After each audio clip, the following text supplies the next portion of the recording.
Will the audience please rise?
Good evening, ladies and gentlemen and honored guests.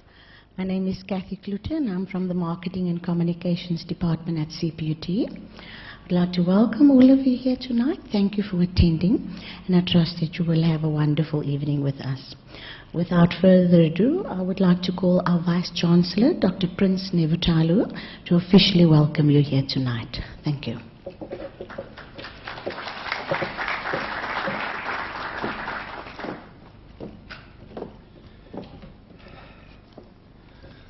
Good evening, everyone.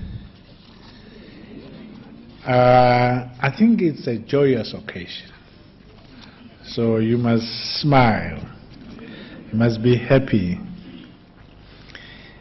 I've learned quite a few things today, and before I welcome you, I want to tell you that Oluwafemi means God loves you. God loves this man. Yes. It is my pleasure to welcome you, all of you, to this inaugural professorial address of Professor Oguntibeju. Of all the events that I've attended or I'm invited to speak at CPUT in my capacity as Vice Chancellor, this is one that I was looking forward to.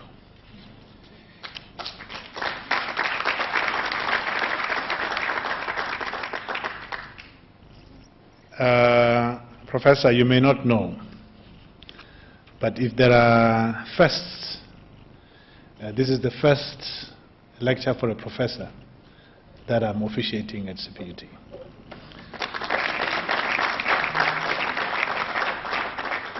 It shows you how hungry I am for the people like you.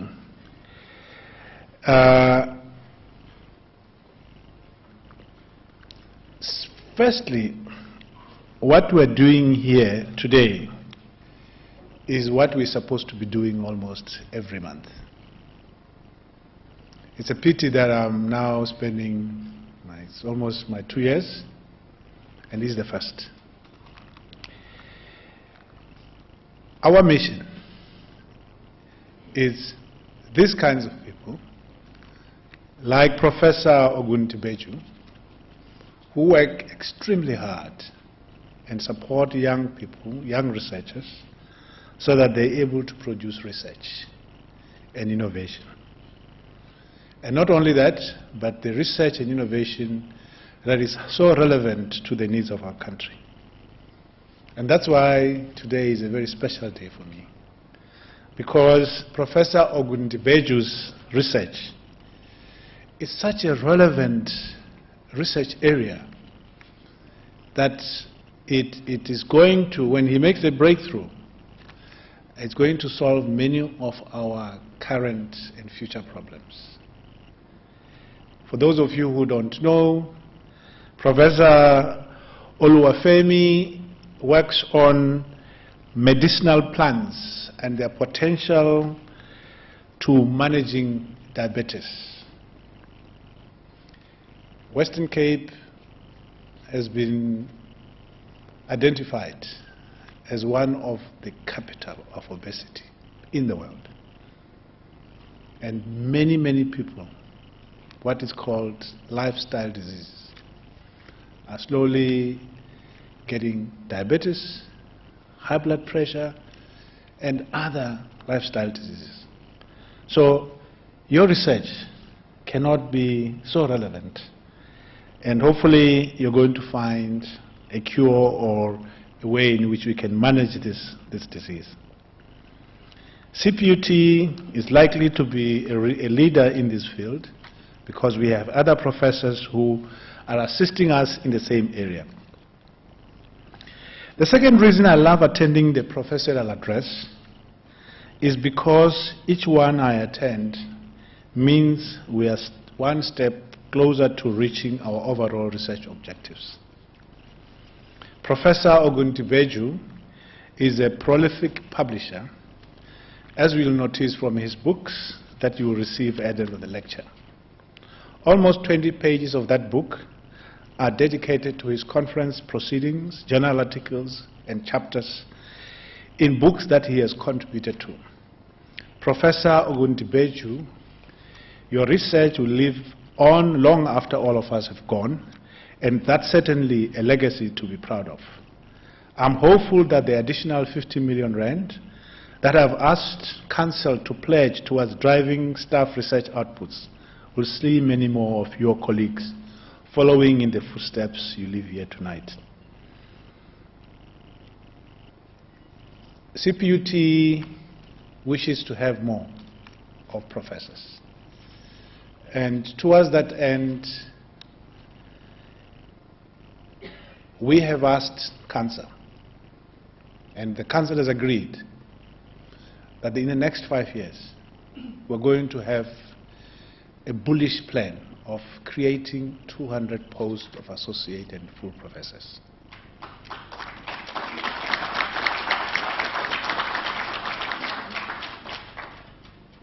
There's nothing wrong in thinking big, and Professor Ndwampe, I'll be advertising next month. You will see the start of these positions. Because we are serious about academic issues at CPUT. We're really serious. That's why I want us to have more and more of the professors. And as an academic institution, those who are best qualified are the ones who speak the loudest. Not union members, not students, the professors in a proper institutions are the ones when they speak, the Vice Chancellor must listen. We need more of them. In conclusion, I think for him to be at this stage, there are quite a lot of people who contributed to his success. I'm sure he's going to tell you who and where, etc. But from the university side, I want to thank Faustina. She's also a very learned person. She's a doctor, a medical doctor in Edinburgh. And there are 4 children, for the sacrifices that you have endured so far and giving the support to your husband and your father. As a university, we're the beneficiary. And hopefully that through us honoring him, through this, you can also be proud of your dad. We are his academic home. We can only provide the space that he requires to compete with the best in the world. Professor Oguntibeju, there are many professors, the day when they're made professors, they die. You know what I mean? It will be a pity because you must have big ideas. You must think beyond CPUT, that one day any other university in the world would want your services. Then we would have arrived as an institution. The people who, when they become professors, They can't move to any other institution because they know they have died. The day that they were made professors, they're dead. They called professors by name only. The moment they get this title, they stop. I hope you won't be like them. 2 years from now on, you'll be telling me, Vice Chancellor, I've now published my 100th publication. I've produced so many doctorates. I've continued to interact and give conference proceedings, etc. That's what we expect from our professors. We expect you to provide academic leadership. Don't be a bench banker. You must be a leader. During this time, I want us to also remember one of our dear colleagues who departed almost last year this time, Professor Johan Esterhuizen. I'm sure that if he was here, he would be very proud of you because he guided you and he supported you. And finally, the dean, the faculty staff members who are here, and the students. It's good to see that you are taught, supervised by a professor. It's good. And the students are here to give you the support, and they know you won't fail them. Congratulations. God loves you. Thank you.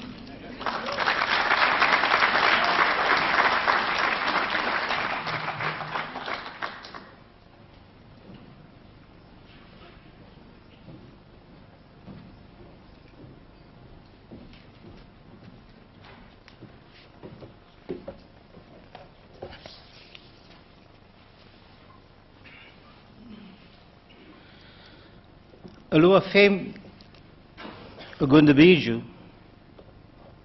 is a professor of biomedical sciences and group leader of the Nutrition and Chronic Disease Research Unit in the Oxidative Stress Research Center of the Faculty of Health and Wellness Sciences. He teaches on our BTech and Bachelor of Health Sciences, Biomedical Technology and Medical Laboratory Science programs, and supervises postgraduate students. Over the years, he has been involved in the field of HIV and AIDS, the research, and related public health issues. And more recently, as the Vice Chancellor had indicated, his research interests have shifted to diabetes and medicinal plants, generally known as phytomedicine. He has successfully supervised more than 20 master's students and 3 doctoral candidates. He is currently supervising 5 doctoral and 5 master's students at CPUT, as well as a number of postgraduate students registered at other universities. Professor Oguntibeju has published, Vice Chancellor, more than 100 scientific papers in peer-reviewed journals and 16 chapters in books. So his next... So Vice Chancellor, his target would be 200 in 2 years' time. He has edited 3 books on diabetes and presented more than 42 papers at international and national conferences, and is actively engaged in reviewing manuscripts for over 30 international scientific journals. He has received a number of awards, including Gold and Platinum Research Excellence Awards at CPUT. He is a National Research Foundation C-rated researcher and holds a master's degree in biochemistry, which he received from the University of Ibadan in Nigeria in 1997, and a doctoral degree in biomedical sciences from the Central University of Technology in the Free State in 2005. Professor Oguntibeju started his training as a biomedical scientist specializing in medical bacteriology. In 1995, he became a fellow of the Institute of Medical Laboratory Sciences in Nigeria, with a bias towards chemical pathology. He practiced as a biomedical scientist for more than 10 years in Nigeria and Lesotho.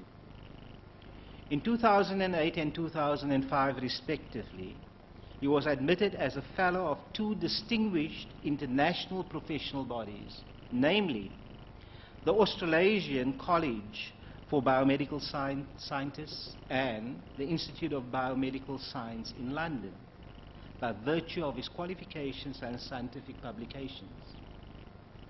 In 2007, the United Kingdom Science Council, as well as the Institute of Biomedical Science in the UK, jointly recognized Professor Oguntibeju's scientific and professional contribution in the field of biomedical science and awarded him the status of a chartered scientist. He is one of only a few African biomedical scientists to have this honor. In the context of a national affiliation, he is registered with the South African Council for Natural Scientific Professions as a professional natural scientist.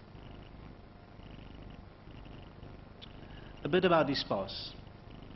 Since childhood, Oluwafemi had the desire to teach. So, as luck would have it, he was appointed as a teacher at the very high school he attended just after matriculating there in 1986. This appointment soon ended as he had to proceed to higher education. In 1997, his passion and ability was recognized by the academic authority of the Lagos University Teaching Hospital, where he was employed to teach chemical pathology and supervise student projects. From 2006 to 2008, he was a senior lecturer at the School of Medicine of the Spartan Health Sciences University in St. Lucia in the West Indies, where he taught biochemistry to students pursuing the Doctor of Medicine, the MD degree. Here, once again, he demonstrated passion and exuberance in his teaching and a readiness to impart knowledge and assist students academically. When he joined CPUT in 2009, after completing a postdoctoral research fellowship with us, his teaching and research experience created a uniquely effective space for him. Through his dedication, passion for research and commitment to postgraduate supervision and mentorship, he progressed academically to the level of a full professor in biochemistry, biomedical sciences. For those of you who know him, Professor Oguntibeju passionately believes in helping students in both teaching and research. He constantly motivates students to believe that they have an innate ability to succeed, that anything is possible, that they can achieve their goals and dreams through determination, hard work, focus, and persistence, and that they should never give up. This passion to help others is based on his personal philosophy, and I quote him, "I have only one life, and whatever I do to help others, directly or indirectly, I will do so while I live." One of his students commented, and I quote, "It is with honor and pride that I am working under your supervision. You are a devoted, patient, meticulous, rigorous, and excellent supervisor. You always help me to improve my English language since I am originally a French-speaking person. I must say that reading your articles has also helped me. You supported me to secure a CPUT bursary and to get accommodation on campus. These have already eased me from external stress and helped me focus on my research." Because of his expertise, Professor Oguntibeju participates in structures of the National Research Foundation, the NRF, evaluating research proposals. His research papers are frequently cited in journals and theses, internationally and nationally. A paper entitled "The Role of Fruit and Vegetable Consumption in Human Health and Disease Prevention" was downloaded over 2,000 times within a few months of its publication. He has visited other universities nationally in Nigeria and in Scotland on scientific visits to research, collaborate and deliver lectures. He is known nationally and internationally in his research field. The expertise of his research contribution is evident in the number of journals on whose editorial boards he serves, including 16 international journals, and in the number of appropriate scientific publications in international accredited journals. He is a member of the editorial review board of the World Academy of Science, Engineering and Technology. A colleague of his in the Oxidative Stress Research Center, Professor Janine Marnovic, has commended him on his prolific, excellent research publication record and praised him in the following terms, and I quote, "He has shown to be a great asset to the Center and CPUT. Through his expertise and leadership, the number of postgraduate students registered at master's and doctorate levels in his fields of study has increased, and Professor Oguntibeju is highly regarded by both members of the academia and the community." Professor Paul Egie of the University of South England, Australia writes, and I quote, "I found Professor Oguntibeju to be diligent and meticulous in his approach to work, both of which enabled him to complete his studies in record time. Professor Oguntibeju is strongly research-minded and shares his research eloquently with the scientific community. His publication record is impressive, and his research is of relevance to South Africa and the rest of the world. Professor Oguntibeju's humanitarian ability transcends beyond the university work.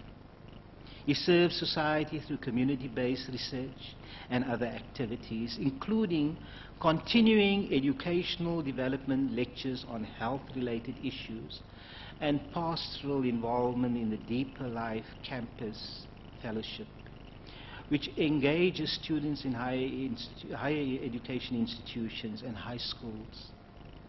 He teaches holistic success principles for life accomplishment, discipline, diligence, determination, and frequently speaks at conferences on these issues. He organizes and participates in academic, success and marriage seminars for students at CPUT, the University of the Western Cape, the University of Cape Town, and Stellenbosch University. Regarding Professor Oguntibeju's record in institutional leadership, he has been responsible for the administration of various portfolios in several organizations. He is the coordinator of the Nigeria Research Initiative in the Faculty of Health and Wellness Sciences at CPUT. He has served as head of the Department of Diagnostic Laboratories and taken an active role in both national and international societies. He has completed certificate courses in human resources, supervisory management, and labor relations, all passed with distinctions, which has greatly enhanced his leadership, administrative and managerial understanding and skills. In summary, ladies and gentlemen, Professor Oguntibeju has undoubtedly contributed significantly to research development and knowledge generation, both at CPUT and in the global scientific community, through his excellent and innovative research publications. He has also made an important contribution to capacity development through postgraduate supervision and mentorship. It is therefore indeed my honor to be associated with him, not only because of his scientific contributions, but also because of the person that he is. It's my pleasure to present to you Professor Oluwafemi Oguntibeju.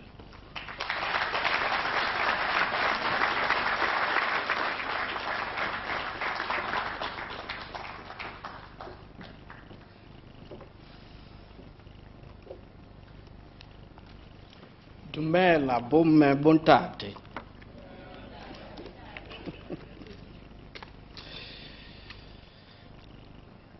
The Chancellor, Security Council and Chairperson of Council, the Vice Chancellor, the DVCs, all deans and directors, HODs, all professors present, members of the diplomatic corps, the media, colleagues, students, distinguished guests, ladies and gentlemen, good evening and thanks for your presence.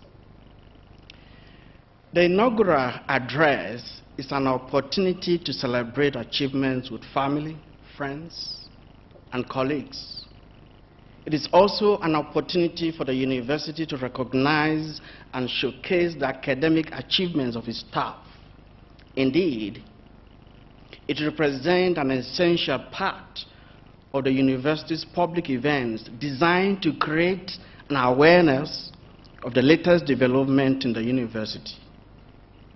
Borrowing from the word of Professor Ian Gilchrist from Bristol University in England, this is a great opportunity to thank my current research team and the wider group of academics that have worked and collaborated with over the years, and to celebrate our shared successes. So it's not about me, it's about all of us who have worked together to achieve this success. Thank you.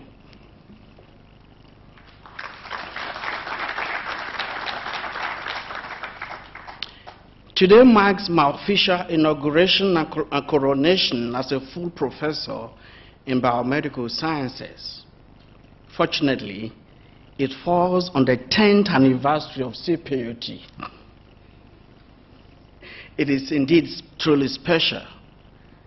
In fact, the month of September is also special.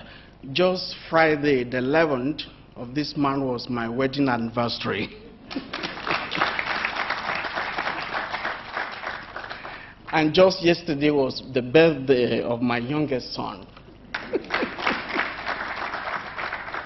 So you can see it's just amazing to be in your presence this evening and to celebrate with you. I would like to thank the CPUT management, my faculty and departmental management and staff, the Deeper Life Bible Church, family, friends, colleagues, for their support and contribution to my career. Please permit me to recognize and acknowledge the presence of my national pastor, Pastor John Amoni.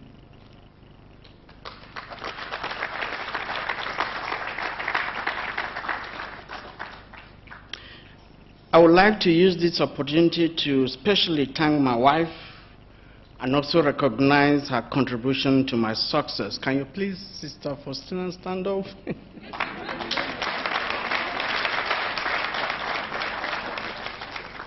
She's an amazing woman, and she has truly supported me over the years. I'm so proud of you. Thank you for being my wife.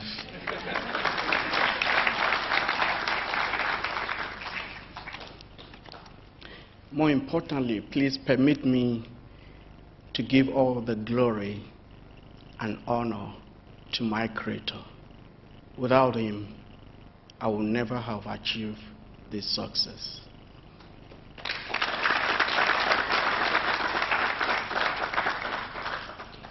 The Vice-Chancellor, I would like to dedicate this inaugural address to my students. They are incredible people, and they are my partners in progress. Tell me a professor without students, I will tell you a lonely, unhappy, unfulfilled, and unprogressive professor. You may want to ask, why am I talking on diabetes and medicinal plants? And that will have been an important question if you do. Diabetes is a silent killer. In 1980, out of the 199 countries that were surveyed, 153 million of them were diabetic from that population. In 2008, it has risen to 343 million. And the prediction, according to Shaw et al. And IDF 2010-2015 respectively, is that by 2030, it will be 472 and 552 million globally. So we are in for trouble if we don't act now. In fact, if you allow diabetes to continue without check, its effect is going to be worse than that of HIV/AIDS on human race. And I think it's my responsibility to blow the alarm on this occasion. There's also an important relationship, Vice Chancellor, between diabetes and TB. It has been shown that for people who have diabetes, they have a 3 to 3 times risk of contracting TB. So if you have diabetes, you have a 2 to 3 times higher opportunity of contracting TB. Of course, they told us that CD4 may not decrease with TB, but the immune function will definitely be impaired. If you impaired somebody from doing his work, you've really hindered that person from living. So because of the relationship, the strong relationship between diabetes and TB, it's also very important to start talking seriously about this and doing something about it. Can I tell you, according to IDF 2015, Africa for now is having 21 million people with diabetes, Vice Chancellor. And they are saying by 2035 is going to be 42 million. We can't fold our hands. We can't. 1 in 20 of every African is presumed to be diabetic. 48,000 people died in 2014 of diabetes only in Africa. And out of those, 62% of them are below 60 years. That's grievous. Moreover, the perception of medicinal plants and its relevance in the treatment of diabetes have been wrong. And I feel this is an opportunity to let you know that it's also applicable in the treatment of diabetes. You are all here seated, you breathe in oxygen. Where does that oxygen come from? From where? Plants. You can't do without plants. You give them your carbon dioxide and they lovingly give you oxygen and you use them. And that's why we need to respect them and talk about them. Plants play an important role in the cycle of human and animal lives. Life on Earth fundamentally depends on plants. It is important to remember that plants are essential to human beings as both food and medicine. How many of us didn't eat today? You probably not see any hands up because we ate. And if you trace it, most of it, plant, give probably 95% of the food we ate. It is estimated that about 80% of the population in the developing countries rely on traditional medicine obtained principally from plants to meet their basic health needs, according to WHO. And the importance of medicinal plants is growing and spreading like an active and determined hydra to developed countries such as the USA and Europe. So it's not limited to the African continent. So the application of medicinal plants in the treatment of diabetes and other chronic diseases is not an African thing. It has spread to developed countries such as US and Europe. It is widely reported that medicinal plants are gaining global recognition as a foundation for a variety of health, social, and economic support systems and benefits. Observation has shown that even in instances where modern medicine may exist, herbal medicine, mostly from plants, continue to maintain their relevance and popularity.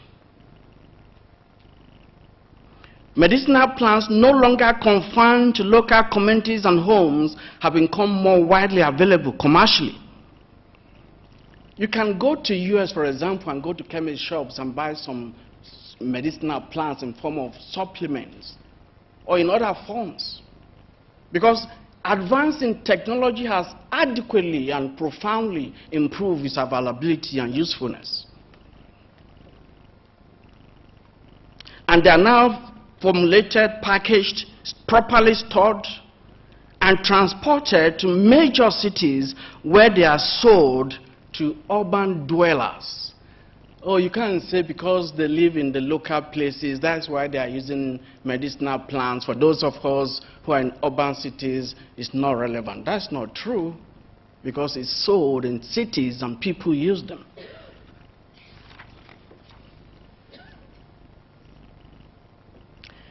The economic and social burdens of chronic diseases such as diabetes and the challenges associated with their management and treatment are also contributing to the increasing relevance and the use of medicinal plants, particularly in developing countries. Diabetes is becoming one of the leading causes of death worldwide because of its overt complications, which include cardiovascular related diseases and chronic kidney disease,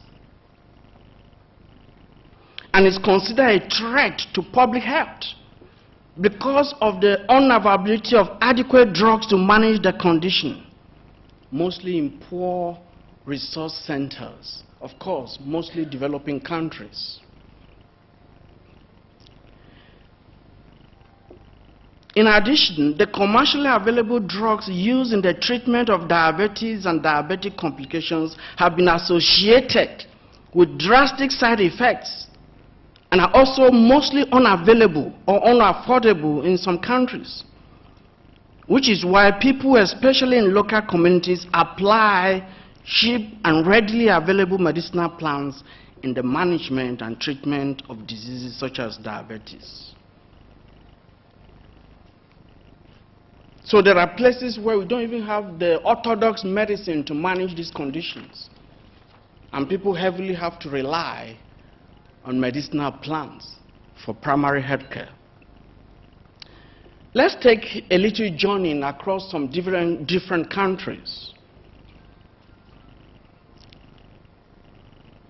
In China, for example, of the 12,000 herbal items used by traditional healers, about 500 are in common use. And traditional Chinese medicine is still in common use in China and elsewhere. More than half of the population of China frequently uses traditional remedies, with the highest patronage, as you would expect, in rural areas. In Africa, traditional medicine is widely practiced with medicinal plants as key ingredients. For example, in Ghana, 70% of the population in Ghana depends exclusively on health care provided by about 45,000 traditional healers, most of whom are recognized and licensed through various associations under the umbrella of the Ghana Federation of Traditional Medicine Practitioners Association, What about our beloved country, South Africa? South Africa is a country with strong history of traditional medicine. And it is interesting to note that the country has more than 30,000 flowering plants. And traditional therapeutic uses of plants are growing in SAs. It is believed that about 27 million South Africans depend on traditional medicine, mainly from plant sources, for their primary health care. That's a huge number. And the sad thing is, orthodox medicine can't take care of those people. They will allow them to die without any care.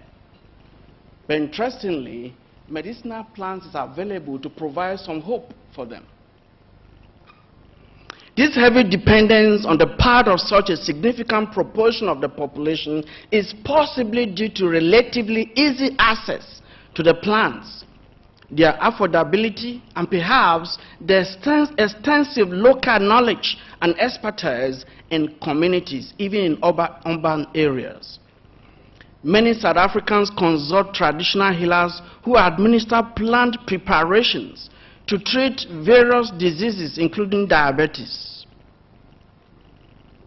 In 1995, we had about 200,000 traditional healers engaged just 25,000 orthodox doctors. In a survey conducted by Semeya et al. 2012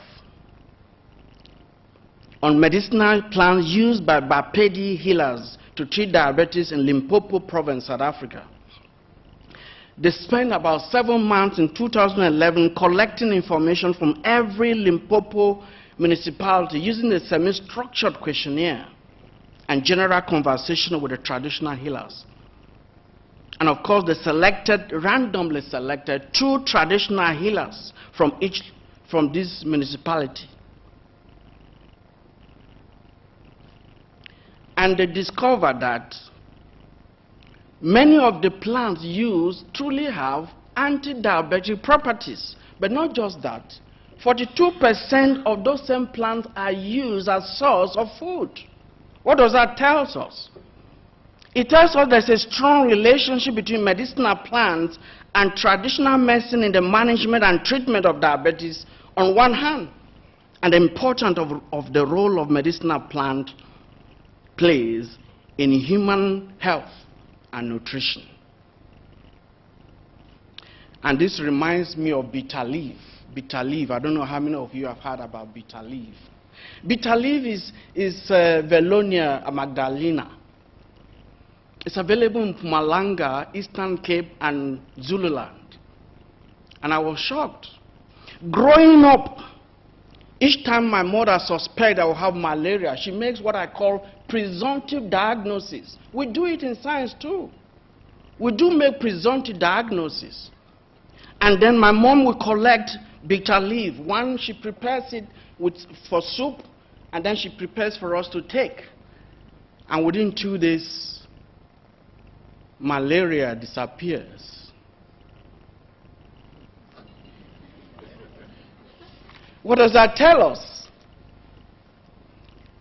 That medicinal plants do have a role. They do. And this highlights again the importance of medicinal plants and healthcare system and nutrition. India is known to be very rich in medicinal plants, with more than 25,000 effective plant formulations used in traditional medicine. In fact, there are 7,800 medicinal drug manufacturing units in India alone, which promotes quality of life of the people that orthodox medicine cannot even reach, but also create opportunity, employment for the people. This is a challenge to Africa that we need to awake and harvest the natural resources we have in terms of medicinal plants and apply them. The case of Japan is really very interesting to me. Japanese traditional medicine has been practiced for over 1,000 years and can be divided into folk medicine and Chinese, or you call it Kampo medicine. In Japan, most practitioners of Kampo medicine, which I call a combination of orthodox and traditional medicine for the common good of the human being, use orthodox medicine and herbs. That's interesting. You and an orthodox doctor, the government allows orthodox doctors to combine both traditional and orthodox medicine and legalize. It's their license. Kampo medicines are government-regulated prescription drugs with 148 formulas listed under the Japanese insurance program. Insurance even recognizes insurance company. Kampo practitioners using herbs can select 243 kinds of herbs available under the insurance scheme. To me, that's an important thing. And by 2001, the Japanese Ministry of Education, Culture, Sport, Science and Technology incorporated Kampo medical education into the core curriculum of medical schools. It is reported that 80 medical schools in Japan now provide Kampo education. This, I believe, is the way to self-determination and sufficiency. The question is, are we in Africa ready to incorporate traditional medicine into our orthodox medicine and go the extra mile by developing traditional medical education and integrating it into our medical school curricula so that medical students and subsequently medical doctors can become familiar with traditional practice and provide informed advice to patients who choose to use it? So you have a situation where there's a regulation and people are licensed to practice both orthodox and traditional medicine at the same time. And they have herbs that they can use alongside orthodox medicine. I'm sure if you tell some of the medical professors that we need to include or incorporate traditional medicine into orthodox medicine, they will say, no, it will never work. But it's working in Japan, and they are human beings. So it can work here too, if we plan to adopt it. So it's a call for action, Vice Chancellor, not for a debate. Why? Because the debate has been going on for too long. If we do not act now, the generation unborn will suffer the consequences. This is because traditional medicine is the main and often the only source of medical care for a significant percentage of the African population.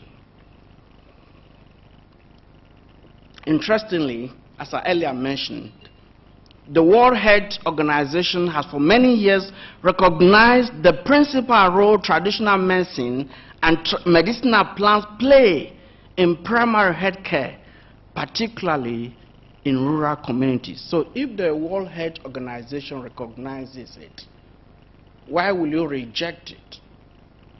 That's an important question.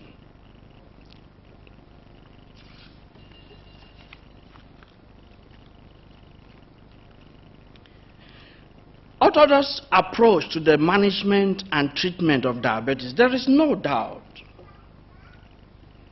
Diet, exercise, the administration of oral anti-diabetic drugs as well as insulin remain the orthodox method of managing and treating diabetes. Although the role of medicinal plant is acknowledged, particularly in poorly resourced communities. The question is, do orthodox therapies have limitations in the management of diabetes mellitus? Do they have limitations? Yes, they do. And I will tell you some of the limitations.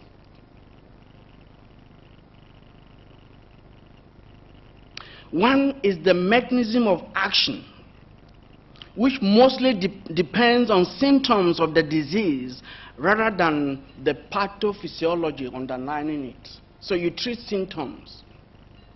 And that is not the best way to manage a chronic disease. The pathology, the pathophysiology must be considered in the management of such. Not only that, 2.5% of sulfonylurea treated diabetic patients experience major hypoglycemia, and 17.5% of them experience minor hypoglycemia. On the other hand, 63% of metformin patients, diabetic who are on metformin, experience gastrointestinal associated problems, whereas 30% of those on acarbose treated diabetic patients experience gastrointestinal problems. The side effects can have a negative impact on patients' compliance with treatment, which will result in further diabetic complications. So you have these limitations which can impact on treatment. If patients notice I'm having this problem, they'll probably not take the drugs regularly. And that will further degenerate the problem. According to American Association of Clinical Endocrinologists, when a monotherapy fails, a combination of therapy must be applied. And it is recommended that when you check the glucose level, you must as well check the glycosylated hemoglobin. How many of us, if you know any patient with diabetes, do their GP check their glycosylated hemoglobin? They perhaps check only the glucose level. And it has recommended that the HbA1c levels should be less or equal to 6.5%. And once it's up to 8%, it creates more problem. Because over time, that shows you how well is the glucose level controlled. So measuring glucose level alone will not help. But you should measure glucose level as well as measuring the glycosylated hemoglobin level, because it tells you how well the glucose level is controlled over time. The economic burden of managing diabetes also limits the use of oral anti-diabetic drugs, especially in less developed countries when the people can scarcely afford orthodox treatment. Somebody who doesn't have 3 square meals a day, how does he have money to buy oral diabetic drugs to take, or anti-diabetic drugs? Because of these limitations, there's therefore a need for sustained investigation into anti-diabetic effects of indigenous plants and their continuous role in the management of diabetes mellitus, with a view to developing new and more effective anti-diabetic agents in order to reduce the negative impacts of diabetics, of course reducing the prevalence. Now I come to what we have been doing, medicinal plants and diabetes, evidence from my research group. My research group has been conducting scientific work on selected medicinal plants, investigating their antioxidant. The question is, what is antioxidant? The body system is so well built, and there are different chemicals that have to balance one another. At times, some of them may be deficient. But we also know, as you are sitting, you are breathing, taking in oxygen and releasing carbon dioxide. 5% of those oxygen are not properly utilized. They are converted to what you call reactive oxygen species. These are reactive chemicals, and they are not stable. They can move here or move there or move forward. And they are dangerous. They can attack different molecules like your lipids, proteins, DNA. And when they attack them, they can destroy them. But the biological system is so well built, very intelligent. Communication between one cell to the other is perfectly united. In some cases, they don't produce enough of this because of so many problems. So the biological system is stressed. At times you say, oh, I'm so stressed. The cells of the body can also be stressed. We call that oxidative stress in biological terms. So what antioxidants do is to try to mop up. You know, when you have wet floor, what do? You mop it up. So antioxidants are also very clever. So they recognize when the chemicals in the body are in excess and say, let's mop it up. So they try to mop that up to reduce the effect or the impact of that stress. So these are different things we measure in diabetic animals, because we create diabetic conditions in these animals and we look at different parameters. We have been obtaining excellent results and our findings have been published in national, international journals. RPO, red palm oil. You know, over 5,000 years ago in Egypt, a pregnant woman, and I say a pregnant woman, you know, the most beautiful piece ever taken out of a man is a beautiful woman.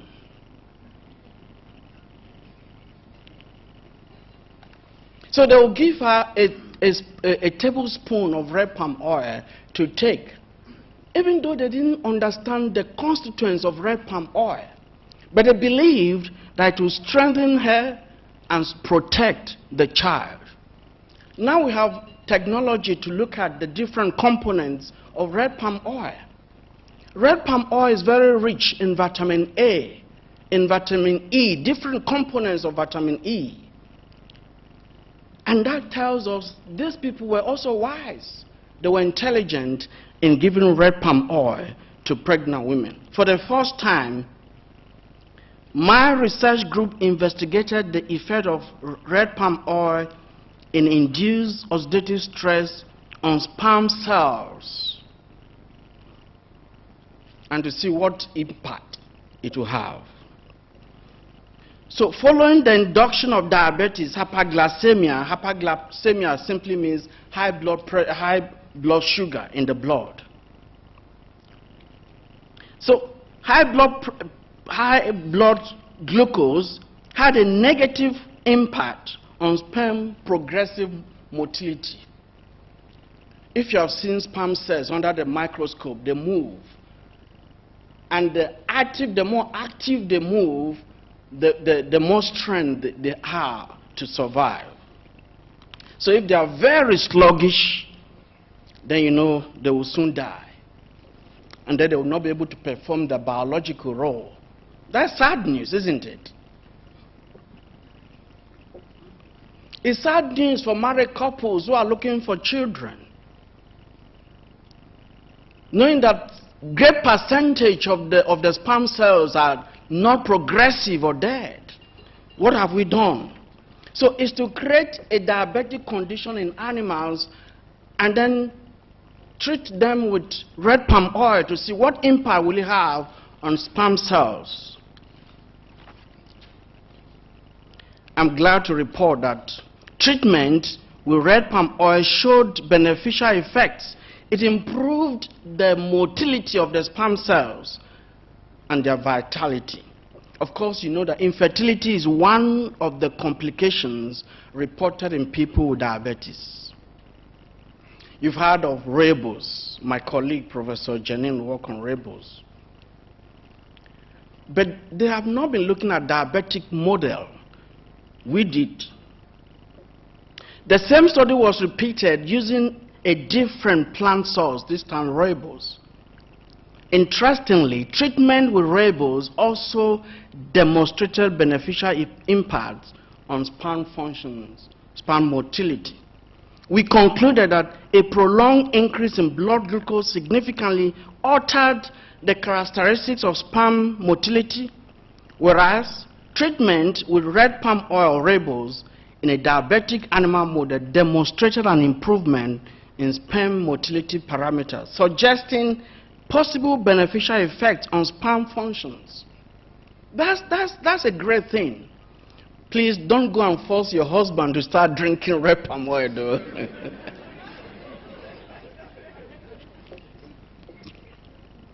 Then we went further to combine both red palm oil and ribose in a single study, to look at the combined effect of red palm oil and ribose. Again, we are the first to do that. If you look at studies that have been published, you will not see studies that look at red palm oil and ribose in a diabetic model. Yes, you will find other models, but not diabetic. So to investigate the red palm oil and ribose combined effort, we induced diabetes and supplemented the animals for 7 weeks. And then we measured different parameters. We found that treatment with RPO and ribose significantly improved specific liver antioxidant and sperm motility as well, which is good news too. And then we look at another plant called Garcinia cola. It's called beta cola. Some of us might not be familiar with it. It is important to report that here at CPUT, following characterization of the extract of colaviron, we reported for the first time, Vice Chancellor, a new bifluoride, of course, rich in polyphenol, isolated from colaviron, and that paper has been published in BMC Complementary and Alternative Medicine 2013. You can check. So it shows for the first time a new compound with an additional functional group. There's a relationship between the number and the position of functional groups and its ability to mob these free radicals I talk about. Our study thus provides an insight into and better understanding of the mechanism of action of colaviron with reference to its activities, especially its converging activities. We also examined the antioxidant and anti-apoptotic activities of the extract from the same plant in a diabetic animal model. What is apoptosis? Human being at one point or the other will die. Red blood cells at the age of 120 days, what happened to them? They die, and then they are reproduced. Cells of the body do die, but they are controlled. In a diabetic condition, the rate of cell death increases.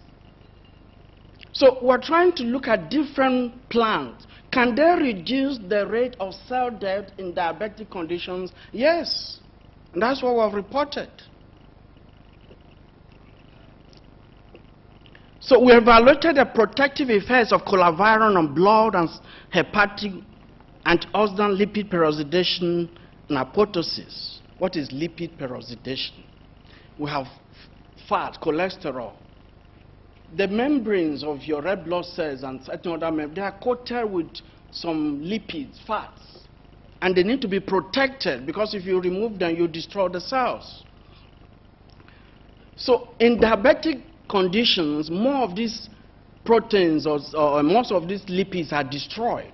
So we also want to look at whether these plants have the ability to protect them. Diabetic rats exhibited a significant increase in the level of peroxidation of the lipids as revealed by the biomarkers we measured. Importantly too, colaviron reduced the glucose level, reduced the triglyceride level, reduced the cholesterol level in both normal and diabetic animal model, which suggests the hypoglycemic, anti-hyperglycemic, and anti-hyperlipidemic activities of the plant extract. It will interest you to know that even the insulin level was increased in diabetic animals.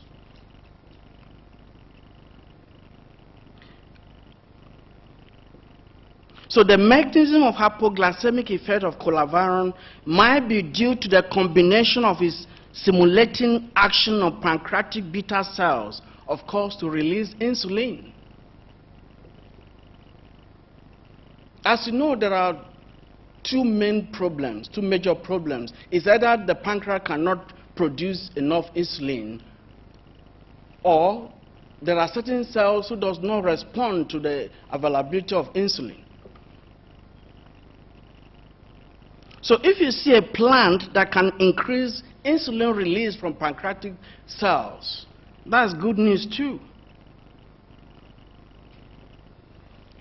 Also, an insulin-independent effect, an extra pancreatic action, which involves glucose utilization in extra hepatic tissues. Again, one problem with diabetes, glucose is there, but it doesn't enter into the cells. So the cells cannot utilize glucose. So in our case, colaviron increased the entry, of course, the utilization of glucose. So increased glucose utilization and storage by stimulating the action of glycolysis. Of course, we do measure specific glycolytic enzymes in the pathway and glucogenetic enzymes, or by inhibiting glucose 6-phosphatase. If you inhibit glucose 6-phosphatase, then you inhibit the conversion of glucose back to glycogen for storage. So it helps.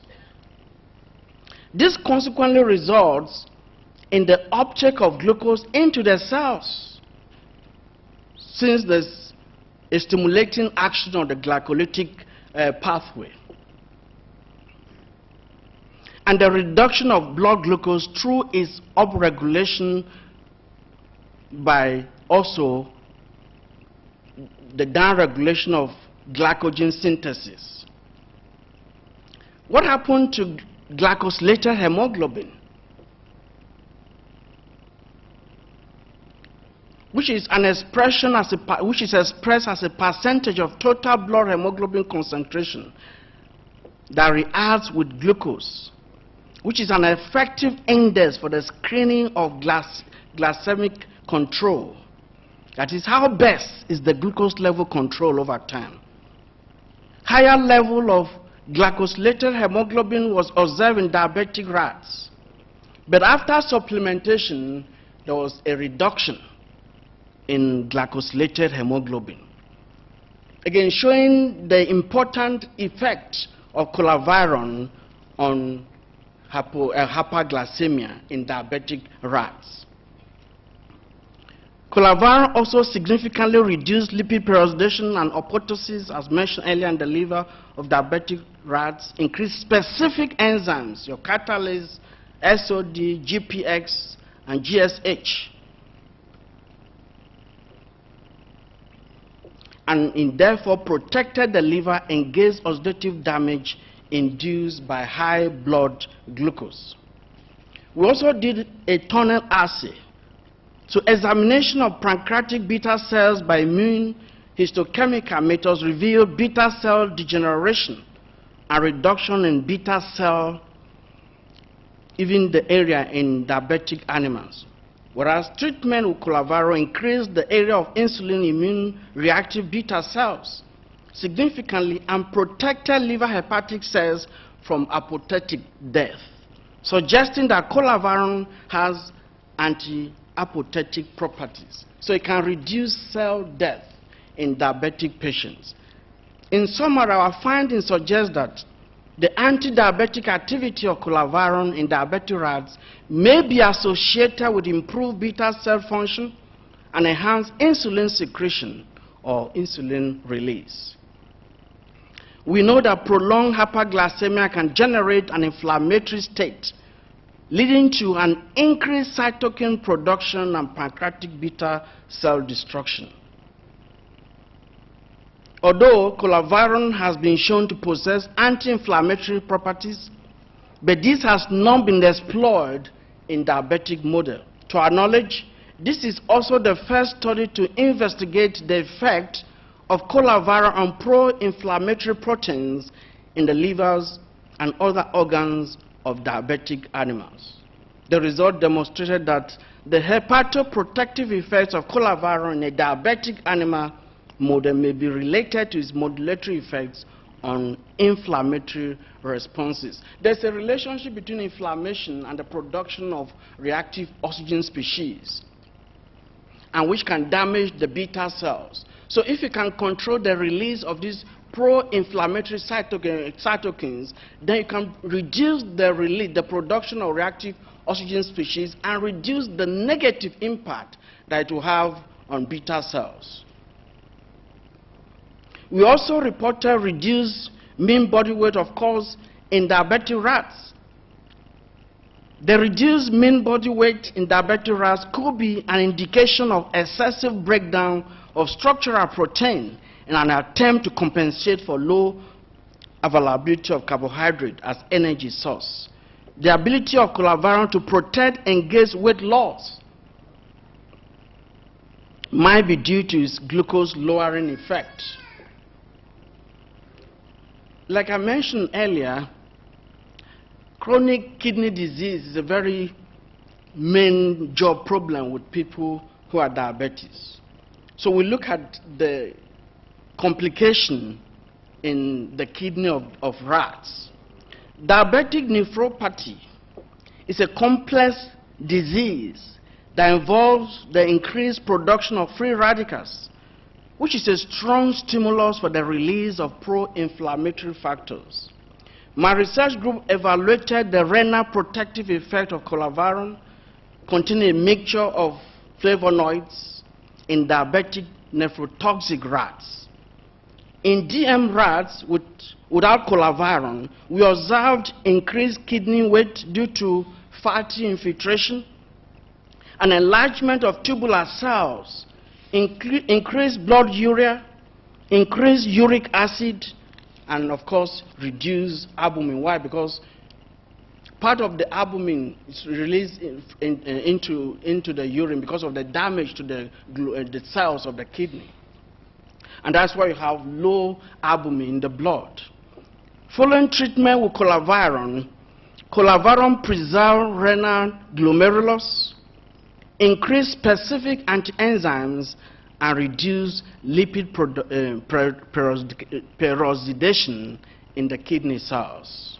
In summary, colavirine provided a protective effect on the kidney cells in diabetic-induced nephrotoxic rats. We are planning to examine its effect on the brain and the heart. Another plant we look at is Acacia atazacantha bark extract. We examine the anti-hyperlipidemic, anti-diabetic, and antioxidant activities of this plant extract in induced diabetic rats.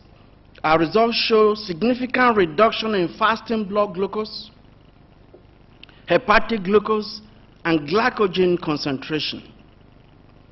It also shows significant reduction in total cholesterol, low density lipoprotein, and triglyceride. And there was a significant reduction in total and conjugated bilirubin, and significant reduction in pancreatic lipid peroxidation. We also look at a different plant, Phalanthus amarus. The anti-diabetic activities of the aqueous leaf extract of this plant in selected laboratory animals was also investigated by my research group. In the acute toxicity test, no death was recorded in all the groups.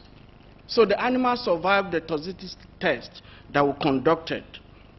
All the animals, rats, appeared to be normal, and none showed any visible signs of toxicity. Acute oral administration of the extract to the rats indicated that the plant was non-toxic, even at a dose of 1,600 milligrams per kg body weight, showing that this plant was potentially safe for medicinal use at that dose. The aqueous extract caused a significant dose-dependent reduction in fasting blood glucose, even of normal rats. So it has ability to reduce glucose and also ability to reduce, to stop further increase in blood glucose. So it's both hypoglycemic and anti-hyperglycemic. Maximum reduction occurred within 2 hours post-treatment with a 400 milligram per kg dose of the extract. Experimental evaluation of the anti-diabetic potentials of the extract showed that single oral administration of the extract to normal rats reduced fasting blood glucose, which suggests an inherent hypoglycemic effect. The extract also suppressed the postprandial rise in blood glucose in normal rats. So it's one thing to say, okay, this is fasting. What if you load glucose to the animal and let's check the glucose? And it was still effective even at that instance. Chronic oral administration of aqueous extract caused a significant dose-related reduction in the blood glucose as well. So you have acute administration and chronic administration. The extract as a dose of 400 reduced the blood glucose of the treated rats better than even benclamide, which is an oral anti-diabetic drug. Because normally what we do is, when we use the plant, we also have a control animal where we give either insulin or any of the oral anti-diabetic drugs to compare the impact. The highest reduction in blood glucose was 60.9%, which was obtained with 400. And we are currently working on 3 different plants. I've already mentioned some of the mechanism of action. My research group have been able to identify 9 mechanisms of action from the different plants we worked on. I'll just mention some of them. Regeneration of pancreatic beta cells. I mentioned that earlier. Where you have a diabetic rat, we look at the pancreas, we did a tunnel assay, and of course there was a degeneration of the beta cells, but after treatment with one of the extracts I mentioned, colaviron, we noticed an improvement, significant improvement in the number of beta cells. Of course, it's a stain, so you can easily see that. I also mentioned reduction in inflammatory proteins. So that's another mechanism of action of this plant. By reducing the inflammatory proteins, it reduces the impact of oxidative stress on the different micromolecules of the animals. And of course, improve release of insulin, as mentioned earlier. But one of the most important aspects which I mentioned is the fact that we're able for the first time identify a new plant. I mean, beta collab, I'm no professor, so I've been working on it for a very, very long time. But for the first time, we're able to identify a new plant and identify an additional functional group. And I've mentioned earlier that there's a relationship between the number and the position of functional groups and the ability to remove reactive oxygen species. The question is, can we develop drug from medicinal plants? Is there any therapeutic agent that can be developed from medicinal plants? Of course, there are many.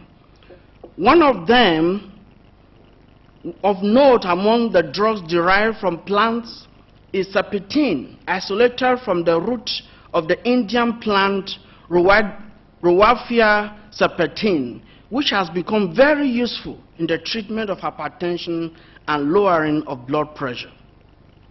So active ingredients could form important therapeutic agents for the effective treatment of diabetes, and other diseases can be treated using drugs that are derived from medicinal plants. For instance, metformin, which is an oral anti-diabetic drug, has its origin in the plant Garliga officinalis. So that tells you medicinal plants are truly playing very important roles. It is one of the major success stories of the rewards to be gained through prospecting for drugs from botanical sources. I'm aware of the challenges regarding the protection of indigenous intellectual property, but these can be resolved through dialogue and mutual respect. The issue of safety cannot be ignored when it comes to the application of medicinal plants. There are guidelines, but there are instances where they have reported some side effects, adverse effects of medicinal plants on specific organs. The general assumption is that plants used in traditional medicine are safe, though research has shown that many such plants are in fact potentially toxic, mutagenic, and carcinogenic. So not all the plants are safe. Some of them are toxic. Some of them are known to induce cancer. Taylor et al. In 2003 investigated potential hazards associated with long-term impact of medicinal plants that are predominantly used in South African traditional medicine. He tested 50 plants for their potential genotoxic effects using in vitro and mammalian cell assays. It was observed that most of the plant species investigated either cause a DNA damage or cause a chromosomal alterations or lagging in human white cell lines. Sadly, the prescription and use of traditional medicine in South Africa and most African countries is not regulated. So there is a danger of misidentification, incorrect preparation, or misadministration. It could be overdose in some cases over a long period of time of this medicinal plant, which indeed could be dangerous to human health. Estimates of mortality due to acute poisoning from traditional or medicinal plant vary from 8,000 to 20,000 per year in this country. Unfortunately, data is not available in most African countries. According to Stewart et al., 43% of poisoning cases documented in a forensic database for Johannesburg from 1991 to 1995 were caused by traditional plant medicine. It is clear from this that many plants used in African traditional medicine have potential to cause long-term damage in patients when administered as medical or herbal preparation. Therefore, toxicological testing, monitoring, and clinical studies are key considerations before medicinal plants can be prescribed for use in traditional medicine. I would like to talk about collaboration between local traditional practitioners and researchers. Collaboration between researchers and traditional practitioners has been advocated for several years. The WHO and UNICEF have added their voices to the call, but little progress has been made. The truth is that we need to collaborate, but we must define the collaboration.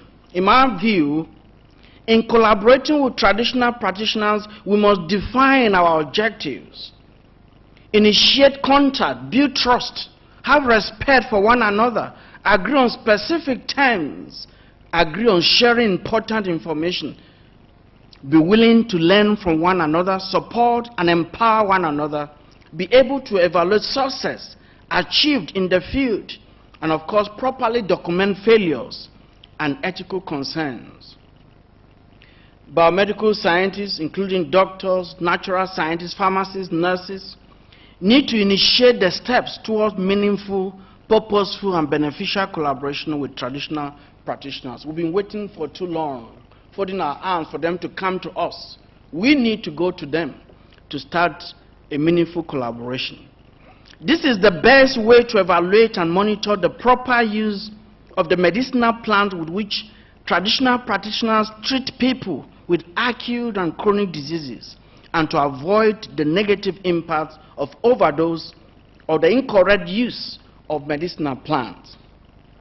Researchers can help traditional practitioners in the areas of dose-dependent responses, that is testing, monitoring safety, quality control, bioavailability of the ingredients of the medicinal plants, assessing organ functions, and the impacts of medicinal plants on cells, tissues, and organs in different biological systems, and of course, assessing the bacterial content of these medicinal plants and providing scientific and professional advice on safety and toxicity. Where do we go from here? Future research. Of course, the goal is to continue investigating the applicability of phytomedicine to diabetes mellitus and the isolation and identification of active compounds in specific medicinal plants. Current master's and doctoral students will intensify research in this area of medicinal plants and diabetes, examining different pathways and various physiological and biochemical responses. We hope to continue adding value to this area of research through our innovative findings and publications. Hydroponics is another area that my research group is considering for future work. In hydroponics, it is possible to manipulate micronutrients and assess the effects of different nutrient measures, thus avoiding the inherent bias regarding existing and pre-existing soil nutrients that's common with soil. So we can manipulate micronutrients in an environment where we could grow these medicinal plants. And of course, that will truly enhance the viability and the nutrient value of these medicinal plants. It is hoped that this will also contribute to the conservation of rare and endangered medicinal plant species and the preservation of cultural practices, especially the traditional use of plants for the treatment of diseases. My colleague in chemical engineering, Professor Tunde Ojimu, and a colleague have acquired equipment worth about 4 million rand, sponsored by the NRF. With this equipment, we have the capacity and the know-how to extract materials from biomass, including plant materials, and fractionate the extracts, that is, separate the extract into their various constituents by employing high-pressure technology using supercritical carbon dioxide. The advantage of this equipment is that it will allow us to design processes to remove non-essential and toxic components from the plant extract, making them safer. I see this as good news. I have already agreed to work together in this area. To conclude, please note that I am not advocating the abandonment of orthodox medicine in favor of traditional herbal medicine. Such a proposal would definitely be detrimental to the general public. What I am doing is presenting an argument for the relevance of medicinal plants in our modern world. I'm saying that medicinal plants and their applications in modern medicine should be scientifically explored and harnessed for the good of humanity.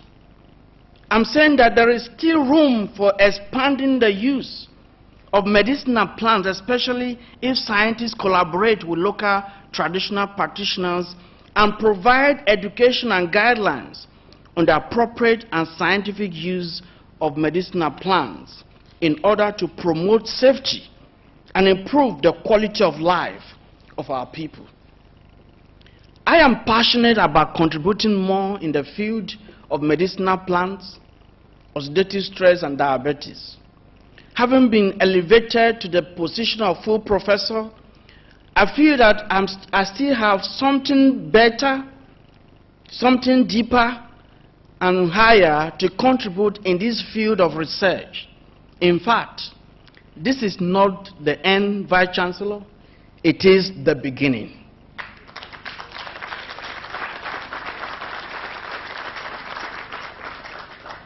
Thank you very much. I appreciate you all. God bless you.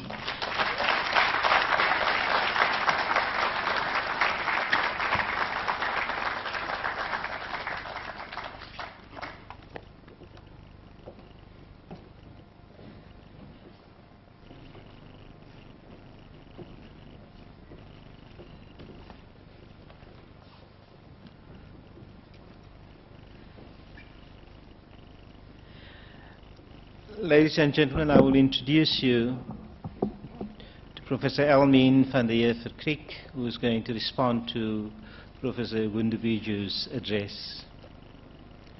Professor van der Heever-Kriek completed a PhD in hematology and molecular biology in 2002 at the University of the Free State in Bloemfontein. Her academic career commenced in 2000 as a lecturer in the field of anatomy and physiology, and after completing a PhD, she was promoted to senior lecturer, and in 2008 to associate professor, and in the following year to become a full professor. Currently, she is the professor in the program Clinical Technology, which is offered at the Central University of Technology, where the primary research fields include medical science and systems, disease control and health sciences. And due to the nature of this particular program, Clinical Technology, her research involvement is significantly diverse, covering various specializing fields. This is reflected in the publications and also in a collaboration nationally and internationally with various scientists. A core research area and passion, however, is in the fields of HIV and cancer, and especially throat and breast cancer. She is currently leading some projects in these fields, focusing on the effect of selected external factors on the health and wellness of various communities in the Free State and in the Northern Cape. Within a period of 10 years on embarking on an academic career, that is when she started at university, she established a core research area in her chosen field. And as a result, she received an NRF rating in 2012, although she had been an NRF grant holder since 2003. She has supervised postgraduate students since 2003, and to date 20 masters and 6 doctoral students graduated successfully under her supervision. Besides postgraduate supervision, she also acts as a reviewer of the NRF Tutuka grant applications and serves on the NRF evaluation panel. Since 2007, she has been a reviewer for numerous accredited journal articles and on the editorial board of 4 scientific publications. Furthermore, she is a board member of the HIV Council for the Free State Government and also a member of the Higher Education HIV and AIDS program since 2009. During her career, she had received various academic awards. In 1998, she was granted the Junior Ernest Oppenheimer Memorial Trust Medal for a PhD project proposal, and in 2000, the Struich Germenhuizen Trust Award for Cancer Research. In 2001, the South African Association for Women Graduates awarded her for a contribution towards cancer research. In that same year, she was also nominated by the Japanese government to attend a 4-month course in advanced microbial enzyme technology in Japan. In 2007 and 2009, she received the Wessels Trust Award for HIV research.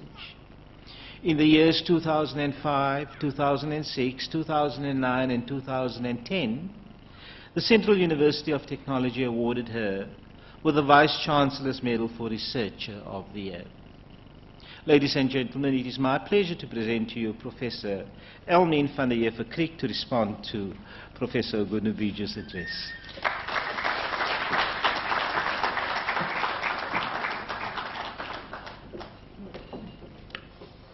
Good evening, ladies and gentlemen.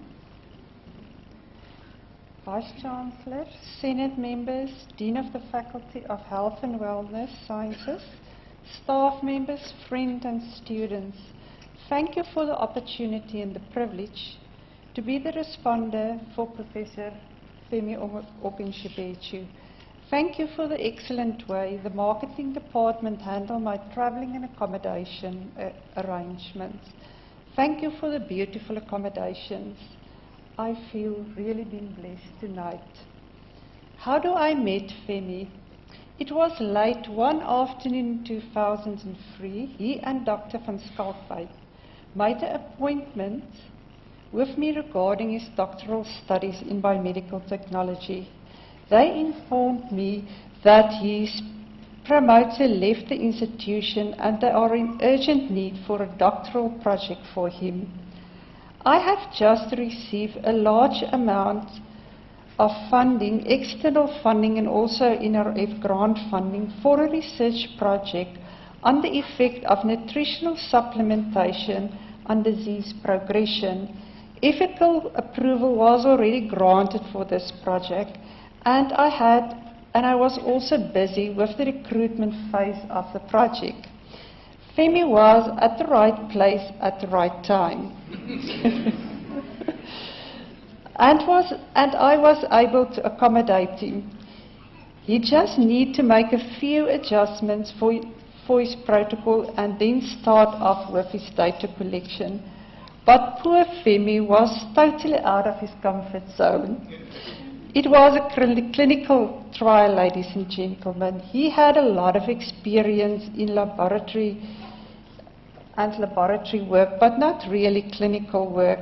And it can be extremely time-consuming and also extremely frustrating due to the lack of patient adherence that can lead automatically to dropouts of a trial, and that means new recruitment and losing data. Except from that, the regional language was also foreign for him, and he had difficulties communicating to the patients. And at that stage, due to the fact that he was new in South Africa, the country, I think, was quite foreign for him, and also our culture. He missed his family a lot. His wife could not get a job in Bloemfontein due to the fact that he had only a student permit and she left for Scotland. But still he proceeded and put in long hours of work. He was very determined to finish his doctoral studies and publish. And ladies and gentlemen, it's my privilege to tell you we have published 11 articles together.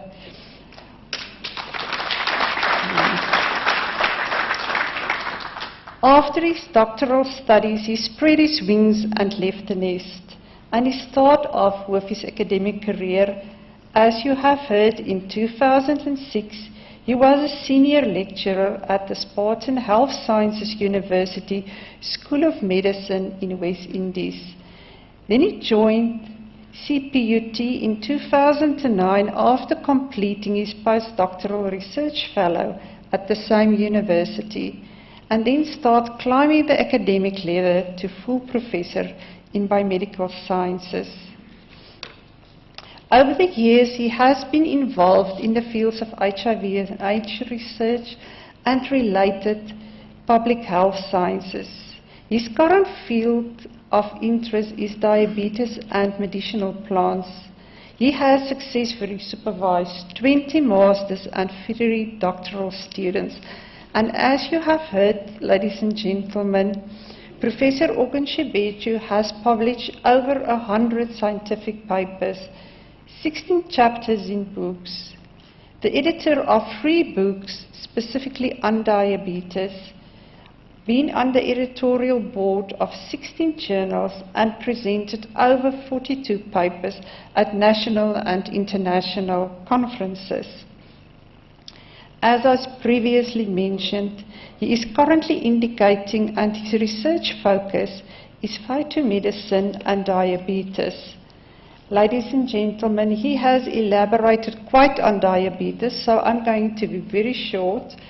Diabetes is a complex metabolic disease resulting from either insulin insufficiency, and then we would usually call it type 1 diabetes, or impaired response of insulin or beta cell dysfunction, and then it is type 2. Type 2 is characterized with insulin resistance, and it's the more common and contributing to 90% of the current diabetes population. The International Diabetes Foundation estimated that over 300 million people are living with diabetes, and it's expected to increase close to 500 million in the next 20 years. And then the shocking news: every year, 7 million people develop diabetes. The reason is aging of the population, increasing trend towards obesity, unhealthy diet and lifestyle, or a combination of both. Sub-Saharan Africa also experienced an increasing prevalence of diabetes mellitus. The International Diabetes Foundation reported 21 million people currently living with HIV, and the figure will double by 2035. Diabetes mellitus is becoming one of the leading causes of death worldwide because of its adverse complications, including cardiovascularly related diseases and chronic kidney disease. Diabetes continues to grow, and it will have a large economic impact on the patients and also on the countries. In 2007, 18 million adults were reported to receive treatment in America, and an estimated $175 billion was spent. And by 2030, the figure will exceed over 500 billion. Considerable progress has been made with pharmaceutical anti-diabetic drugs. However, new remedies are still in great demand because of the limited efficacy, the side effects, and the high cost of these drugs. Nature is an extraordinary source for anti-diabetic medicine. To date, more than 1,200 flowering plants have been claimed to have anti-diabetic properties. Amongst them, 1/3 have been scientifically tested and documented in more than 480 publications. In these publications, they discuss blood-lowering medical herbs that have the ability to modulate one or more of the pathways that regulate insulin resistance, beta cell function, GLP-1 homeostasis, and glucose reabsorption. A lot of emphasis is placed on phytochemistry and anti-diabetic bioactivities.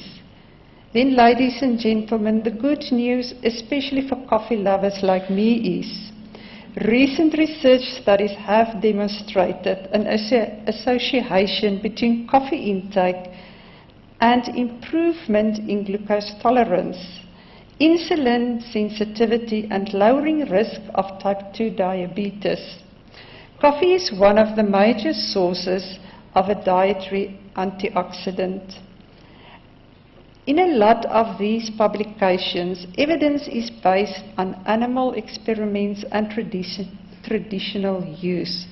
Only limited information is available on the hypoglycemic activity and anti-diabetic properties of plants, specifically in humans. This niche area lacks evidence, definitely, of clinical trials. Currently, the market of herbal medicine is booming, and the evidence of the effectiveness is growing, but inadequate regulation and the absence of proper standards hampered their use. Therefore, product standardization, understanding the efficacy, the safety, the therapeutic risk, or the benefit associated with the use of herbals needs to be properly evaluated. Many of the effective herbal medicine currently available in the market are whole extracts of plants, and it is believed that the interaction between the compounds in the mixture is vital for the therapeutic interaction efficacy. Combination therapy is evident in the treatment of several diseases. Today, illnesses such as cancer, HIV and AIDS, hypertension, are successfully treated with a combination of 3 to 5 drugs. Multi-targeted therapy is well documented in the application of phytochemicals and synthetic drugs as an anti-cancer agent. There's a number of reports available on the interaction of hypoglycemic drugs in vitro and clinical trials, but currently there is no evidence or reports on the use of the natural product itself and the sympathetic drug combination in clinical settings. The possibility of this natural product in combination with an anti-diabetic drug is immense. The side effects could be less. There could be a decrease in the dosing of the sympathetic drug, and it can also have a decrease in the cost of medicine. The problem that still needs to be addressed is the stability, the selectivity, the bioavailability of these natural products, the dosing strategy, and also adverse interactions. More clinical trials should be performed on the phytochemicals. Further basic and clinical research on herbal therapy and diabetes needs to be done, and a lot of emphasis should definitely be placed on type 2 diabetes. To ensure patient welfare, there is still an obvious need for the development of anti-diabetic medicine with a good efficacy and less adverse effects. Medicinal herbs are an extremely rich source of medication for diabetes in the future. Undoubtedly, Professor Oguntibeju has contributed significantly to the research of CPUT and also to the global community through his excellent and novel research publications. He has also played a large role in capacity building through postgraduate studies and been a mentor.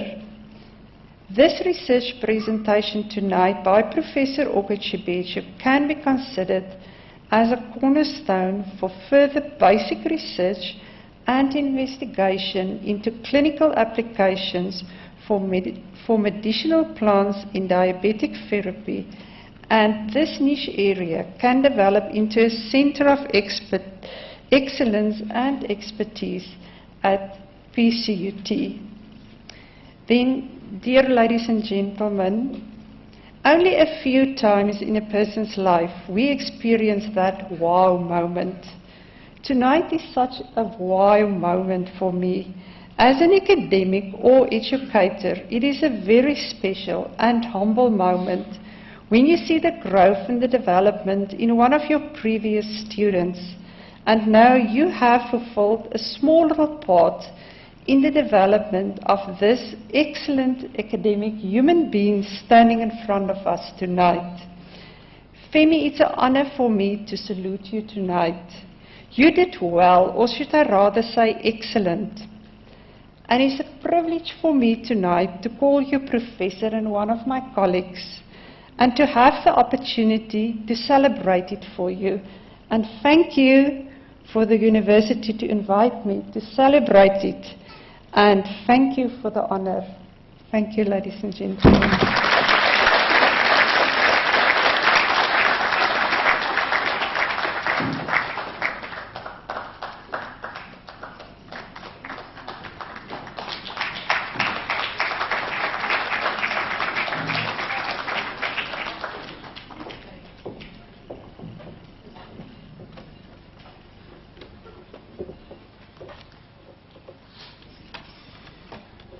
Ladies and gentlemen, can you give yourself another round of applause, please?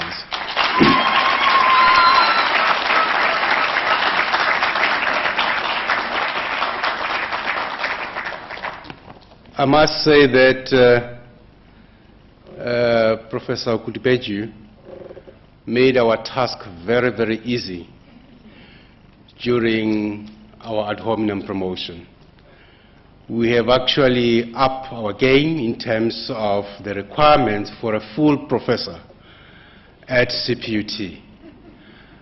And I think he embodied that, a typical CPUT professor that you wanted to see.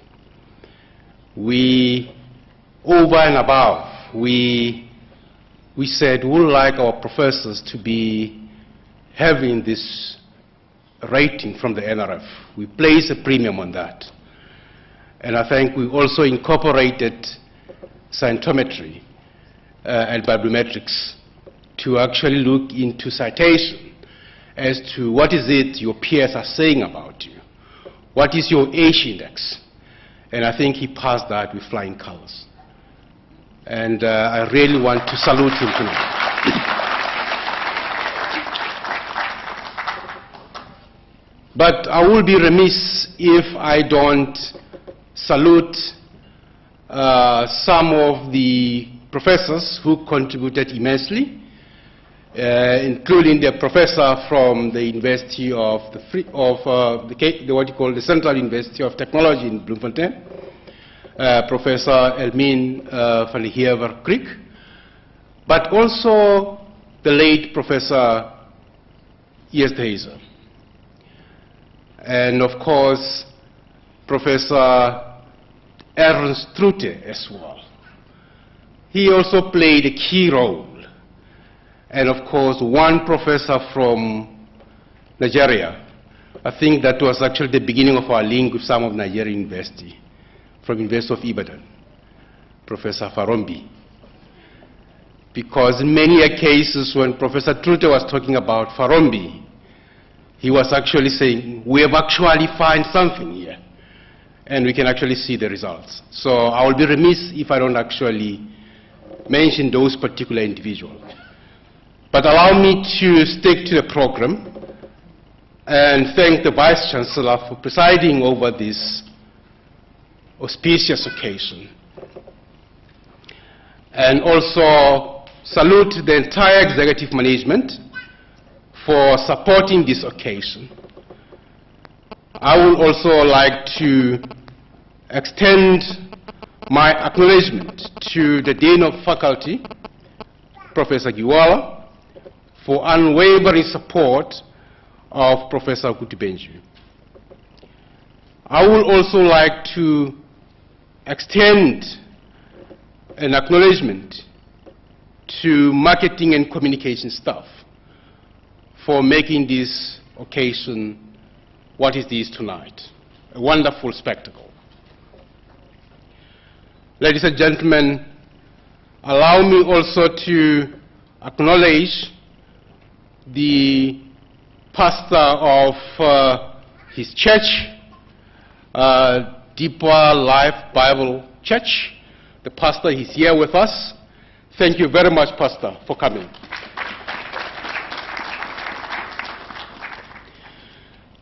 Before I actually close, I would also like to mention the fact that this presentation is also coming at the right time, from a different perspective altogether. The Vice Chancellor and I have just returned from Nigeria last week. And of course, we explored collaboration, and precisely in this particular area of phytomedicine. And I think he is going to contribute immensely in that particular initiative as well, because one of the trees that they are actually looking at is actually moringa tree. And I think in his research he has already indicated that it can also combat diabetes mellitus. And I'm sure that we actually, all the things seem to be lining in the right direction, that our collaboration with a number of universities in Nigeria, from Ibadan to Ilorin, is going to yield some of the best fruits.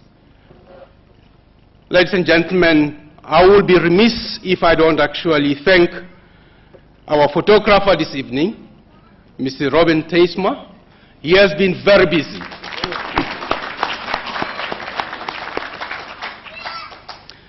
Last by no means least, I would like to thank Villa on the Beach for catering. They always actually give us the best. And I would like us to give them a round of applause, please.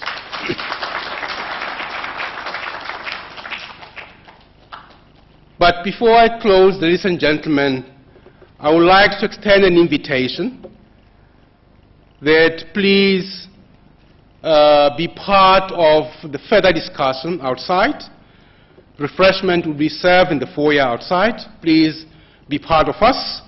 And of course, you can actually engage both the respondent and Professor Oguntibeju. But as a matter of protocol, allow me to say that I would like you to all stand while the procession is actually leaving the room. May I wish you well and good evening. Thank you very much.